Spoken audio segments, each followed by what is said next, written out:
नबी पाक फरमाते हैं दो किस्म का सरमाया जिसको मिला उसे कायनात की हर नेमत मिल गई। और हुजूर ने फरमाया मैं अपने गुलामों को नसीहत करता हूँ, ये दो दौलतें ऐसी हैं जो अल्लाह से मांगा करें, सुबह शाम रब करीम से इन दो पैसों का सरमाए का इस खजाने का सवाल करें, ये मिल गए तो तुम्हें हर शय मिल गई। या रसूल अल्लाह वो कौन कौन सी चीजें हैं? फरमाया एक जिस शख्स को अल्लाह ने माफ करने की दौलत अता कर दी, जो माफ करने लग गया, जिसकी तबीयत में दरगुजर आ गया, जो माफ करने लगा, गलतियां माफ करने लगा, जिसको एक दौलत ये मिल गई।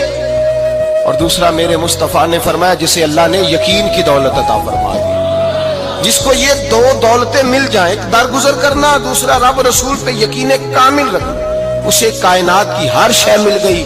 मेरे नबी पाक ने फरमाया जब भी दुआ मांगो खुदा से ये दो नेमतें मांगा करो।